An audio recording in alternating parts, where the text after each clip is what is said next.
a major division in churches of Christ in the 1950s and the 1960s. I want to begin by reminding you that the word church is used in three different senses to talk about the people belonging to Christ. Sometimes it refers to the universal church. Jesus said, Matthew 16:18, upon this rock I will build my church, singular. Paul describes Jesus as the head of the body, which is the church, in Colossians chapter 1 and verse 18. But then the word church is used to talk about local congregations. We read about the church in Antioch, Thessalonica, Corinth, the 7 churches of Asia. And then there are a few passages that talk about the local church when it has assembled together to observe the Lord's Supper, for example, in 1 Corinthians 11, to worship, 1 Corinthians chapter 14. When we talk about the work of the church, we're not talking about the work of the universal church. By that I mean any kind of collective work for the universal church. I would also suggest to you that the local church works in 2 different ways. It works collectively and it works distributively. The word collective is defined as of, pertaining to, characteristic of, or made by a number of individuals taken or acting as a group. But distributively, that refers to each individual or entity of a group separately rather than collectively. When we talk about the collective work of the local church, we're talking about many acting together as one. Let me illustrate what I'm talking about by talking about the work of an orchestra. An orchestra works collectively and it works distributively. When the members of the orchestra practice Beethoven's Fifth Symphony together in the concert hall, the orchestra is working collectively. But when the members of that orchestra go home and they practice their part of Beethoven's Fifth Symphony, the orchestra is working distributively. Now, what about the collective action of the local church? Many acting as one. Well, I think there's 4 essentials to collective activity. First of all, there must be agreement to act together as a group. There must be the pooling of resources, there must be common oversight, and then there must be action. I think we see these 4 elements in Acts chapter 4 when Luke describes the church in Jerusalem this way: now the multitude of those who believed were of one heart and one soul. We have agreement there.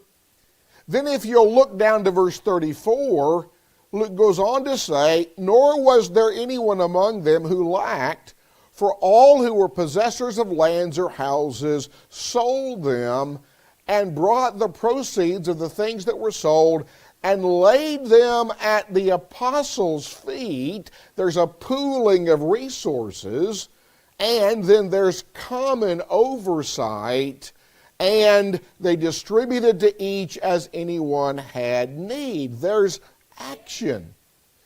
So in order for there to be collective work, you've got to have agreement, the pooling of resources, common oversight, and action. So how does the local church act in a collective way? Many acting together as one. Well, sometimes it's by what the group does together. In other words, group action. But sometimes the church works collectively through its authorized representatives. And then finally, the church works collectively through church funds. We certainly have group action when we assemble together on the Lord's Day and we partake of the Lord's Supper together and when we worship together. There is a collective element in the exercise of church discipline. Paul told the church in Corinth in 1 Corinthians 5, verse 4 and 5, that when they were gathered together, they were to deliver this impenitent brother to Satan. After the Jerusalem conference in Acts 15, the church in Jerusalem sent a letter to the Gentile churches to inform them that they didn't have to keep the law of Moses, they didn't have to be circumcised, and all of that. But then also a church works collectively through its authorized representatives. Acts 11:30, Antioch sent funds down to the needy churches in Judea by the hands of Barnabas and Saul. The letter that I just referred to in Acts 15 was delivered to the Gentile churches using several different men as messengers. In Acts chapter 6, when some widows were being neglected, the church selected 7 men to rectify that problem. They're not called deacons, but they were doing the work of deacons, and so I'm using that term. And then a church acts collectively through its authorized representatives when it sends out missionaries. Paul and Barnabas were sent out on the first missionary journey by the church in Antioch. And then a church acts collectively through its funds when it sends money to support preachers, when it uses its money to help needy saints, and perhaps money would be necessary to edify the saints. The Hebrew writer tells us in Hebrews 10, 24 and 25 that we're not to forsake the assembling together of ourselves. Well, if folks are going to assemble together, they've got to have a place. And so church funds could be used to provide that place for worship and edification. So what is the work of the local church? Well, it's whatever the New Testament instructs churches to do. And you're thinking, well, duh, I guess that's pretty obvious. But sometimes we need to be careful that we don't overlook the obvious. And so, statements, commands, implications related to the work of the local church inform us about what the church is to do. And then secondly, I would say whatever New Testament churches did with approval tells us or shows us what the local church is to do. Basically, I believe that the work of the local church can be categorized in 5 different areas: evangelism, edification, benevolence, worship, and discipline. What I'm saying is that I think everything that the New Testament tells us or shows us about local church work can be lumped in one of these 5 categories. When I was a boy growing up, I used to hear preachers talk about the work of the church in terms of evangelism, edification, and benevolence. Maybe you've heard it that way as well. I like to make a distinction and add worship and discipline. You could lump those two under edification, I suppose, but I prefer to make a distinction. So, when we look at the New Testament, what does it tell us or show us that local churches did?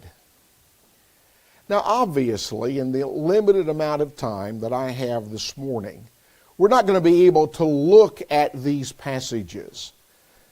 If you would like a copy of these charts, I will be more than happy to make that information available to you. The New Testament indicates that local churches should preach the gospel. In 1 Thessalonians chapter 1 and verse 8, Paul writes, "For from you the word of the Lord has sounded forth, not only in Macedonia and Achaia, but also in every place. Your faith toward God has gone out so that we do not need to say anything." The church is to defend the truth. Paul describes the church as the pillar and support of the truth in 1 Timothy 3 verse 15. We read about local churches supporting preachers. We read about a church either extending or withholding fellowship from Christians. We read about local churches edifying and exhorting the saints. We read about churches selecting servants or messengers through whom it carries out its work. We read about churches selecting elders and deacons, even financially supporting some elders. We read about local churches sending and receiving representatives. We read about local churches settling disputes between brethren in 1 Corinthians chapter 6. And we read about local churches assembling together to do several things: to observe the Lord's Supper, to give, to sing, pray, to listen to preaching and teaching, to read the Scriptures, to discuss doctrinal differences, to exhort, to listen to evangelistic reports, to discipline impenitent Christians. We read about local churches sending greetings to other churches and giving thanks and helping needy saints and supporting widows indeed. Now again, I think all of the things that I've just very quickly mentioned will fall under those 5 categories: evangelism, edification, benevolence, worship, and discipline. But now what about the work of the local church and the work of the Christian? Are they the same? Are they different? Well, the answer to that question is that many of the things that the Lord instructs the local church to do, He also instructs the individual Christian to do. But there are some differences. The church and the individual Christian is to be involved in all of the things that you see on this chart: evangelism, edification, benevolence, worship, discipline. There's a collective aspect to discipline. We gather together to deliver someone to Satan, but then the individual Christian is to withdraw himself from that person 24/7, or as my Uncle Willard used to say, 7/24, on an individual basis. Collectively, we gather together to take the Lord's Supper, but each individual Christian must discern the body and blood of Christ. Each individual Christian is to give.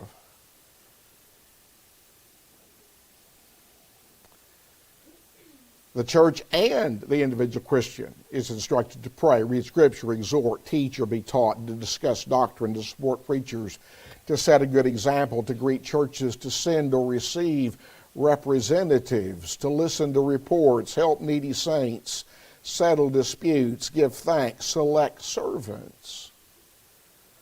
So much of the responsibility of the individual Christian overlaps with the responsibility that Christ has given the church. But there are some differences. And I've tried to indicate that by highlighting some of these points in red. It's the church that selects special servants, as was the case with the 7 men in Acts chapter 6. It's the church that supports some men serving as elders. But notice that it's the individual Christian that is instructed to work with his hands for his livelihood. The local church isn't given that instruction. Paul says bodily exercise is profitable for a little, but exercising yourself to godliness is profitable for all things. Perfectly good and permissible for the individual Christian to engage in bodily exercise, but the church hasn't been instructed to do something like that. The individual Christian has family duties that are not given to the local church. It's the individual who is to be hospitable. And then there's all those one another duties that we've talked about on other occasions. Those instructions are given to the individual Christian. The individual Christian is instructed to support widows who are a part of his family, extended family. And we'll look at this passage momentarily. The church is instructed to support widows indeed. The individual Christian is instructed to do good to all and to visit widows and orphans. We'll look at Galatians 6:10 in more detail momentarily. But look at 1 Timothy 5, verse 16. If any believing man or woman has widows, let them relieve them, and do not let the church be burdened, that it may relieve those who are really widows. There's a distinction in the responsibility that the individual Christian has in the area of benevolence and the responsibility that Christ gives the church. Individuals, if they have widowed relatives, they are to relieve them. The church is not to be burdened, so that the church can relieve those who are widows indeed. You see that distinction in that passage? As an individual, I have a responsibility to take care of my mama. The church doesn't have that responsibility.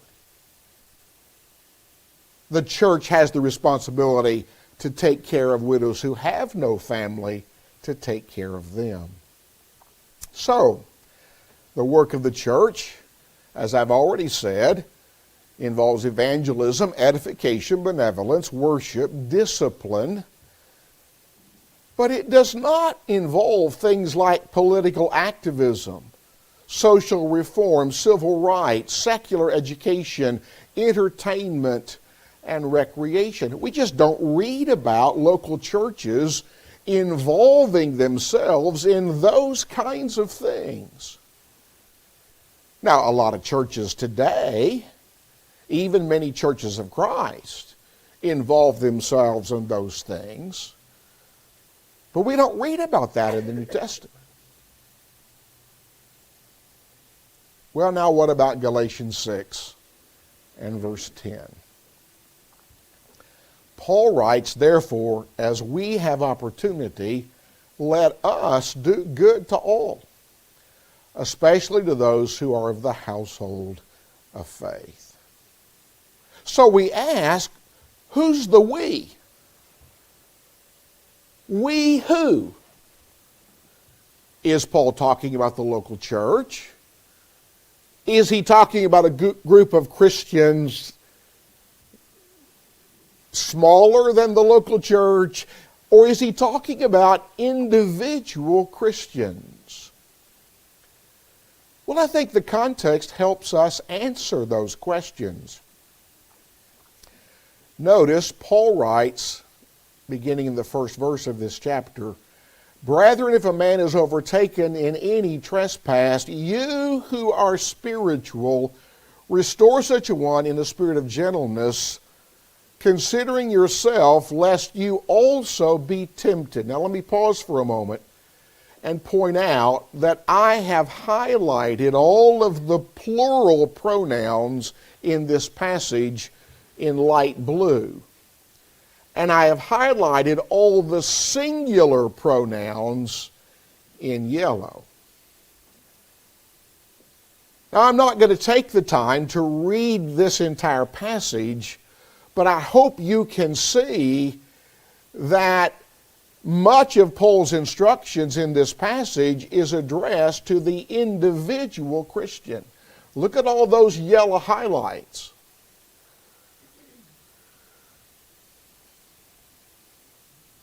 But now somebody says, wait a minute, Kevin. Down in verse 9, Paul switches back to plural pronouns. And let us not grow weary while doing good, for in due season we shall reap if we do not lose heart. Therefore, as we have opportunity, let us do good to all, especially to those who are of the household of faith. Many of my brethren argue that because Paul switches from those singular pronouns to plural pronouns, he's talking about work that the local church should do. But I don't think that's correct. I want you to notice that word therefore that I have underlined on the chart. That indicates that Paul is drawing a conclusion based upon what he's already said.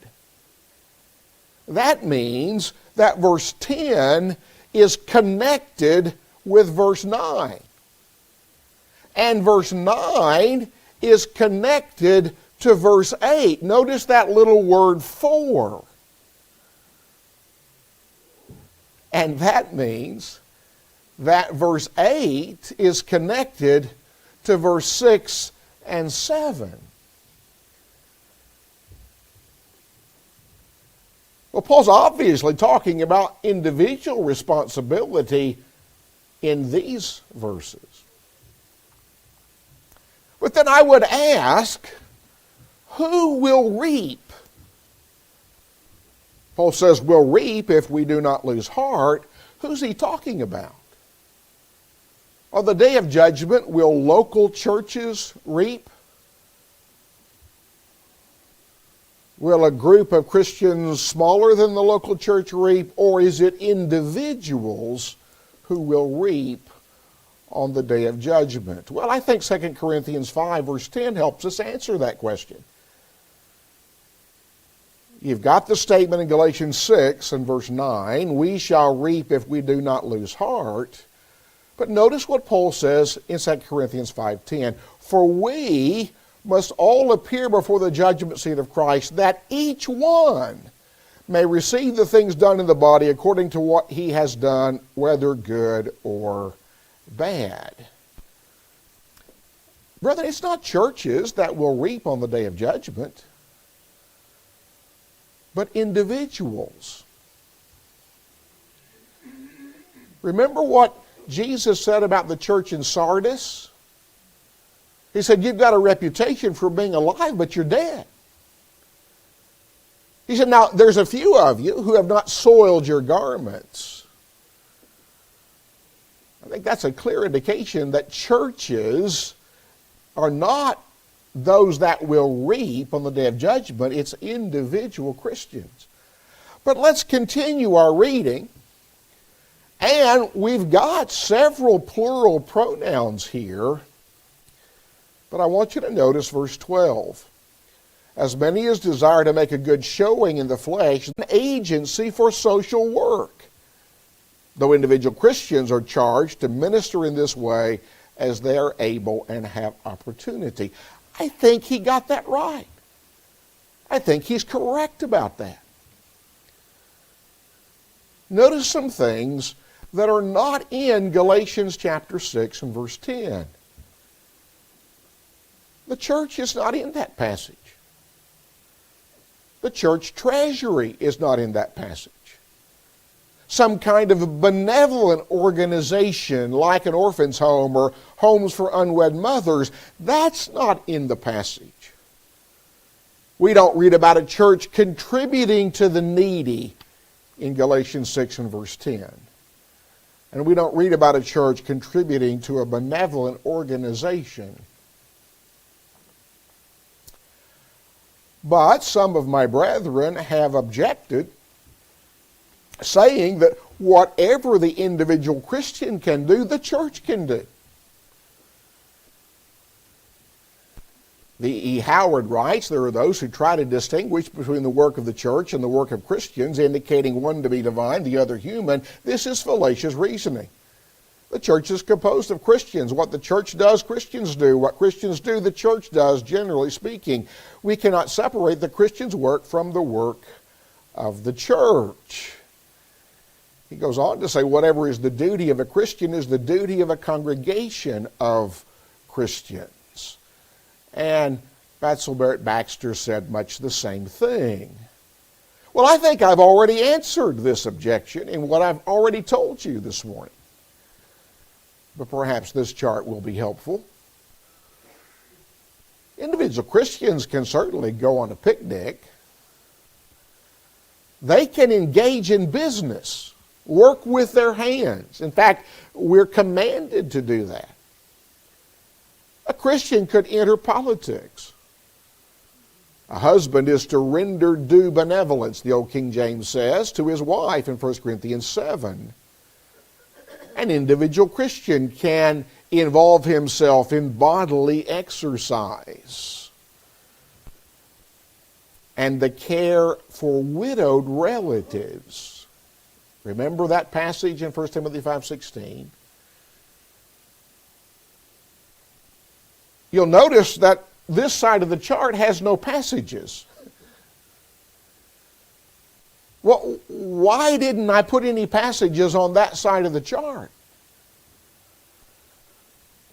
There aren't any passages instructing the church to engage in these things. A Christian is not a church. A Christian's action is not necessarily church action. A Christian's money is not the church's money. A Christian's work is not necessarily the work of the church. Notice that Paul sends greetings to Priscilla and Aquila and to the church in their house.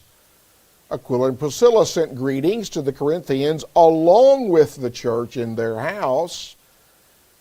John makes a distinction between the church and Diotrephes. You see, Christians are distinguished from the church. Paul clearly teaches that the church is one body made up of many members. An individual is not a collectivity. One cow is not a herd.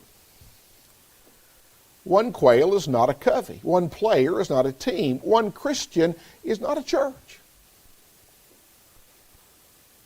Paul says, for in fact the body is not one member but many. Remember Jesus' instructions in Matthew 18, if your brother sins against you, you're to go to him. If that doesn't work, you're to go back with others.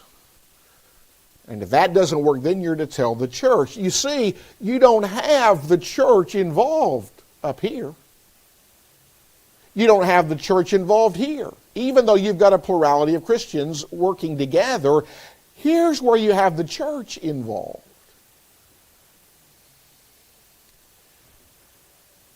Well, that picture of that building was bigger earlier. I don't know what happened. The individual's money is different than the church's money. I raise my funds by laboring.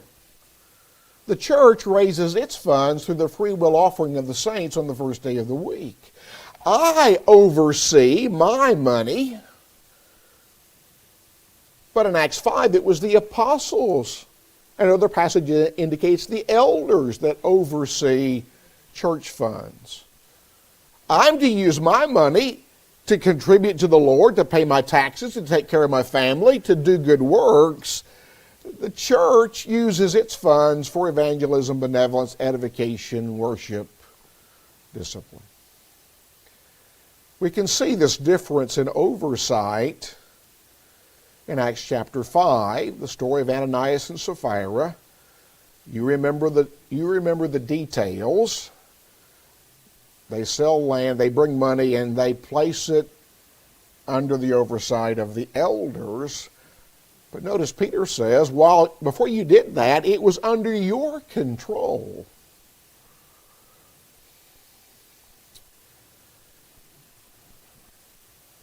Thomas Warren says those churches were going to assume that everything in that letter which authorized action would authorize church action. Unless there was some reason, such would be impossible.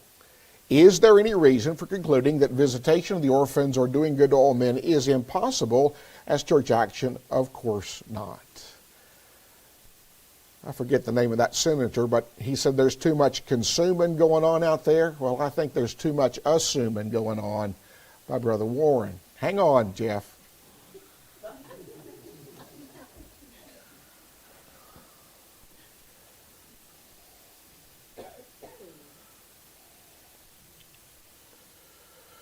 The argument is basically this: Galatians was addressed to churches, and therefore all the instruction in the letter would apply to churches. Well, I think that's fallacious. And I think I can illustrate it with this chart. Romans was addressed to churches, but is the church to feed its enemies? 1 Corinthians was addressed to a church. Is the church to do benevolence to its wife?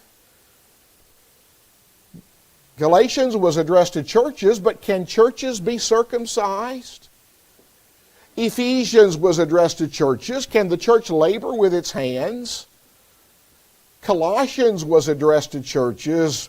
Is the church to obey its parents? 1 and 2 Thessalonians were addressed to churches. Is the church to work with its hands? Well, I think to ask the question is to answer it.